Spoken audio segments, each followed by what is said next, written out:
All right, here we are in Roush, PA, Roush Gap, PA. We got the infamous Murr and the hey guys, little puppy Atlas. He's gotten bigger since the last time we saw him, right? Yeah, he has. Let's take a look at him. Let's take a look at this beast. Atlas, come. Heel. Heel. Good boy. So the first time you guys saw him on this exact trail, he was 4 months old, something like that, I think? Yeah, he was only four months old. Yeah, now he's Four grown. years old. 110 pounds of pure muscle and fur. He's gonna dominate it today compared to the last time. He's gonna sleep good tonight, that's for sure.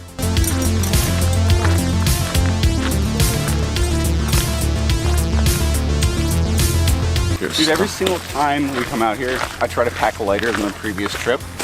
There's that one trip where my ruck was like 90 pounds. Yeah, I remember that. People went ape shit in the comment section. I'm like, well, you know, I'm used to having a 120 pound ruck, you know, in the military, so it's like not that big of a deal, but I'm like, whatever, you know, I'm not like hauling all this other stuff. Let's try to do the ultralight thing. And my pack still ends up weighing like 75 pounds and stuff. It's not even like 75 pounds like mission essential life-saving equipment. It's like 75 pounds like fluffy, like comfort item things and snacks. You gotta have your snacks. Hey, there's nothing wrong with some snacks. Gotta have snacks. It's like we might This have is the first time I'm gonna eat a Snickers bar in like a while. Oh, because your crazy diet? Yeah. So I got the Snickers bar and I was like, screw it. I'm gonna be on this hike today and tomorrow. You're gonna burn those calories? I'm gonna burn that. Treat yourself? And treat myself to some bullshit that's gonna make me shit. Oh, dude, I love Snickers. You know the little fun size ones? Oh, you kill them all. So I used to have this little grenade pouch in my plate carrier when I was in Iraq. And I would have people send me those bags of fun size Snickers, but I call them patrol size.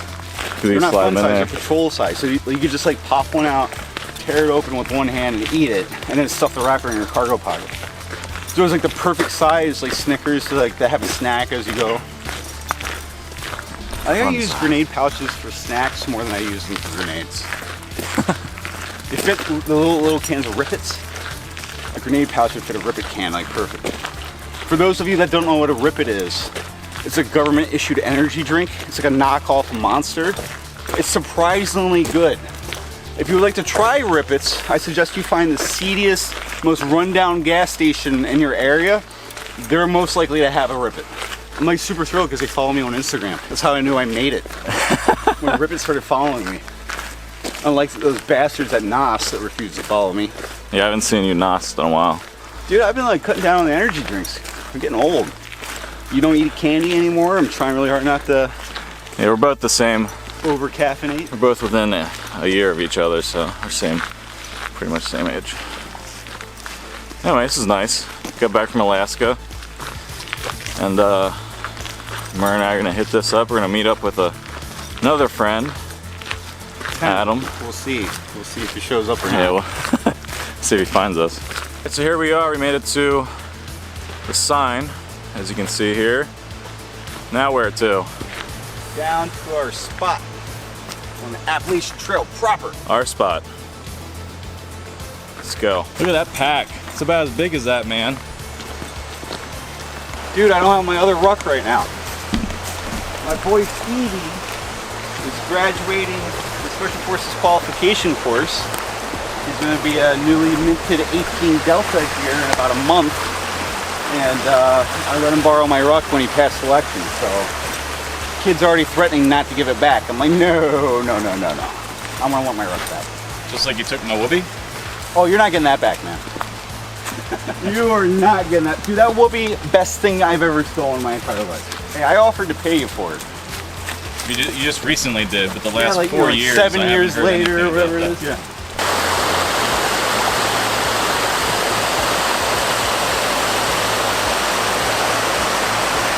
So here we are. We kind of went off trail a little bit because in this area, about 119 years ago, a civilization ended, but it was thriving.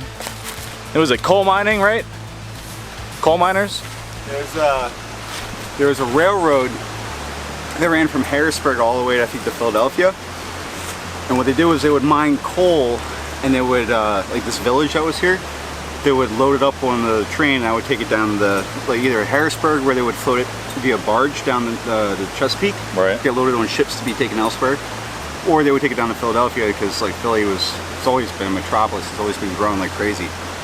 So they shut down the railroad, and when they killed the railroad line, when they like cut this leg off, it just killed the town. They're like, hey, we can keep mining coal, but we have no way of getting it out of this, because we're between two mountains right now, right? Right. So like cars didn't exist, all this other shit. So it's like 1900, the civilization yeah, kind of like right at the beginning of the Industrial Revolution. So it's like people were using coal, but they were getting coal from easier to get areas. So it wasn't a priority for the rail line to come out and get this coal. So when they killed the railroad, the town just died. Like people just like, I guess we're done.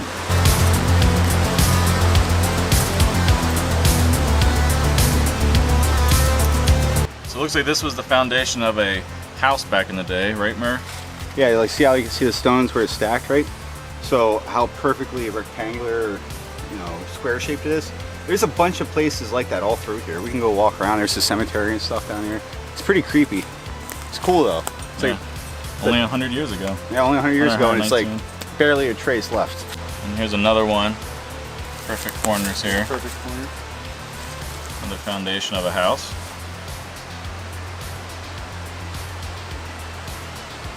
Thinking about like how many people in this spot were like conceived and born, like just born there, and grew old and died here. It's like It's pretty crazy. It's crazy to think, you know.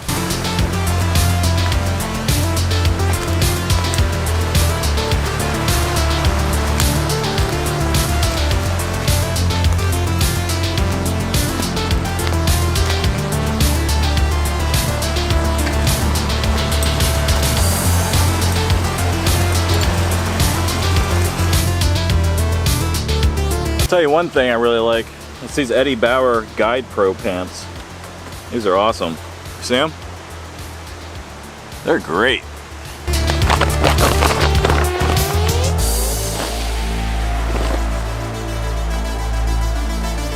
Alright, so here's the MSR Hubba Hubba 2. I'm trying to find a place to put it here. But as you saw in the review, this thing's pretty badass for one. Just remember, a 2-person tent's great for 1 person, and a 3-person tent's great for 2 people. Unless you want to be out here bumping uglies. But I don't think Murr wants to do that, so I'm just going to be in here by myself tonight. I will shoot you in the leg right now. So Murr's going old school, and he's just going to do a tarp. Because he's not a pussy like me, and I need a tent. You got delicate hands. I got delicate hands. Is this any kind of tarp? Have you made this tarp? Have you bought this tarp? You make a lot of stuff yourself. No, this is a Bushcraft Outfitters tarp. Right? Okay, I've heard of those. Yeah, I think they make some of the best tarps on the market. I got a couple different tarps, but this was my favorite. This is like their, I want to say it's a ripstop nylon one. No. Yeah, it's ripstop nylon. They have a lighter version. It's like twice the price, but it's real light sil nylon. Sil nylon. It's even smaller, or it's even lighter and packs up smaller. I really want one of those, but like, still gets the job done. Oh yeah, you know, like I always say this is like, I want to say it's a baseline tarp. I mean, it's like, you buy this tarp, you're gonna have it the rest of your life. You know what I mean? But for the price, it's like, why buy anything else? You know? When you're buying a tent, you want ventilation. Don't shy away from it because you think you're gonna get cold. The thing that's going to keep you warm is your sleeping bag. So don't depend on your tent and think that because it's enclosed and you're not going to have, you know, a lot of air getting in. The ones that don't have like a lot of mesh, yeah, you get condensation. Exactly. And it rains on you in the middle of winter. Yeah. It's miserable. Like you want mesh. If you see a tarp and it said, and I've even seen this with some of them, it said it's a breathable material. Just go with the one that has a lot of mesh and count on your sleeping bag to keep you warm. You don't want to wake up wet. Unless you've gone out into the woods with your significant other, that's the only reason you want to wake up wet the next morning. Getting really overly sexual on this trip, dude. I'm starting to get worried.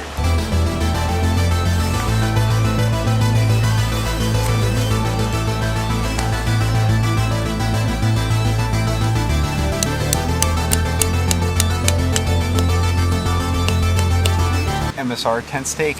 Yeah. $40 a tent stake. Amazon tent stake, 10 for $10.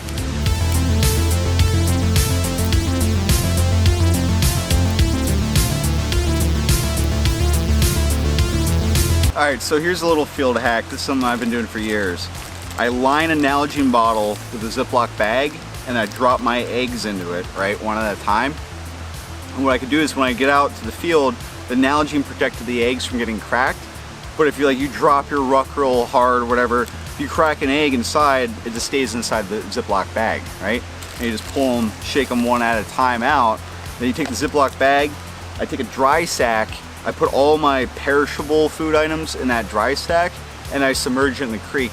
You know, the creek's like 30 degrees right now, so it's gonna keep my cold food cold for, you know, till the morning. So that's just a little trick. You can use an Nalgene bottle to keep your eggs whole. All right, so I got set up here.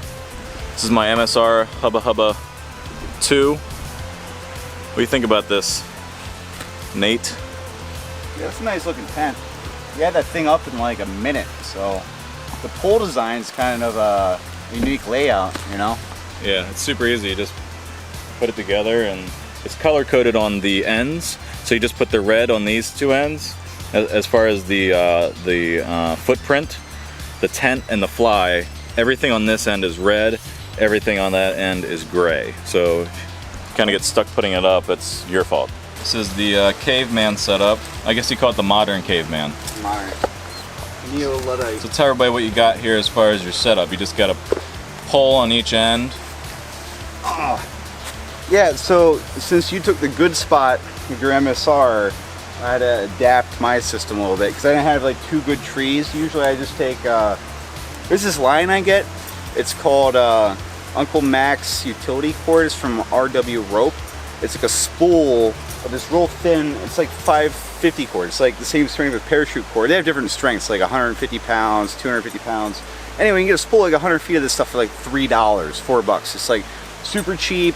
You don't feel bad cutting it up and using it. So I just carry a spool of this and I use it for all my guidelines. You see it's this braided nylon cord. They got it in all these different colors. So I just get it from RW Rope. I buy like 10 of them a year and I'm good for a year. And then, you know, you come up and use it, whatever, you don't feel bad. So I just stretched the guy line from the front and from the rear off 2 poles that I cut. I tied that one off to the tree. I used my super awesome cheap Amazon tent stakes.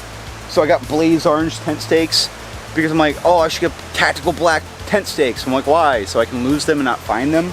Yeah, my lighter's pink. If people can see my, yeah, if they can see my tent stakes, I got bigger troubles, right? So I always carry a little extra than I need.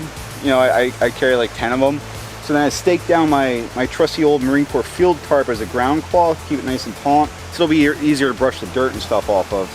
And then my bags that I keep my spare tent stakes and the tarp in, I just loop this over here so it doesn't blow away and I don't lose it. So when I go to pack up tomorrow, I know where everything is. I can just throw it in the bag real quick.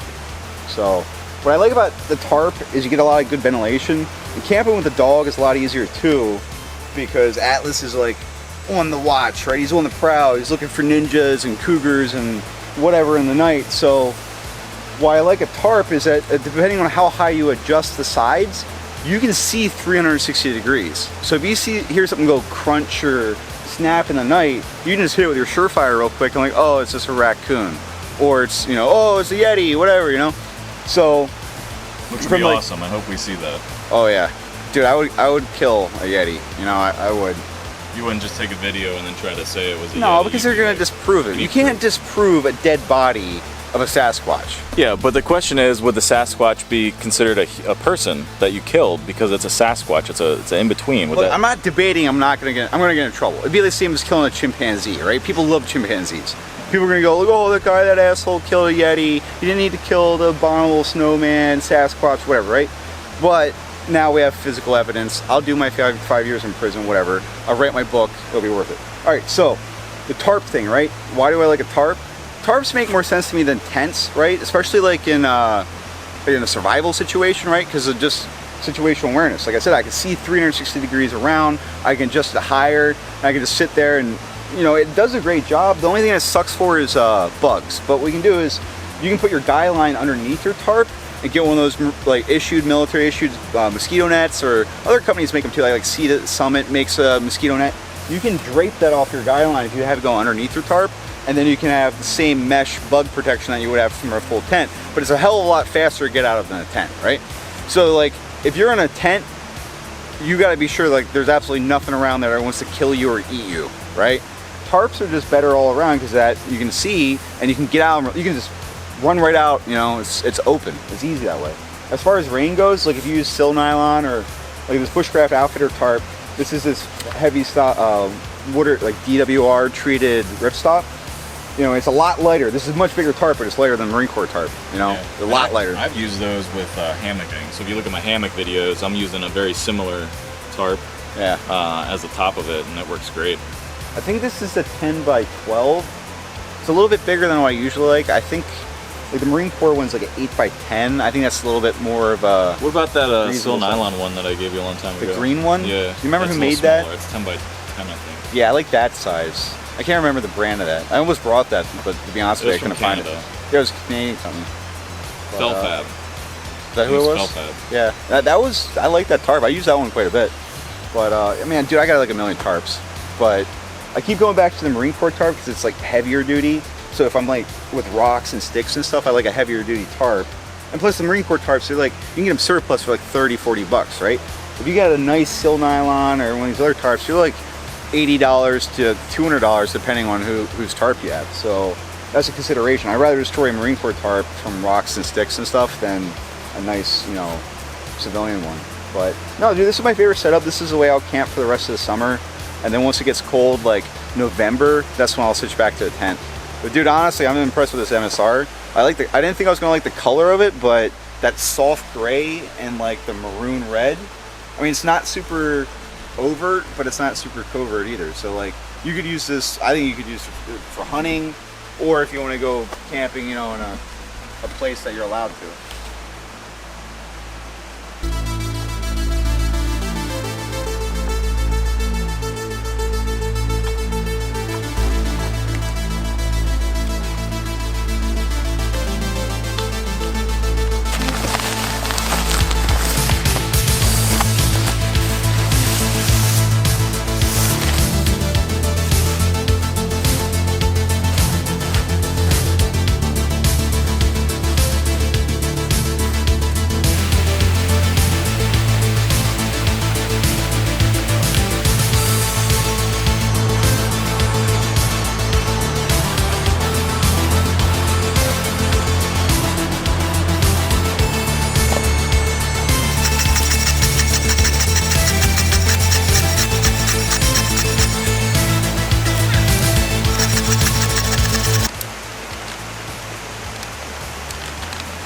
Alpine Air, toffee break.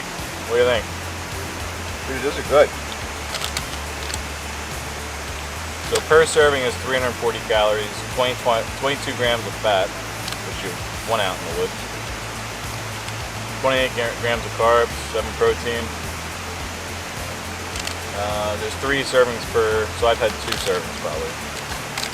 I don't know, the chocolate's good. It's chocolate and caramel, peanut butter, maybe. It's good, I like it. My favorite thing. You get out of there, you. Sit. Sit. Sit. No. Sit. Up. Nice. Oh, good boy. Alright, so here is a look at our camp. Let me back up a little bit as we come down here. We got Murr doing a little coffee. We got the fire pit. A bunch of fire stuff we put together here. We got the pup. Got my stuff out over here. My tent over here. Got Murr's tent right here. Nice water source, which is nice being up here in the northeast in Pennsylvania. Lots of different water sources, unlike going out into the desert. So that's always a positive.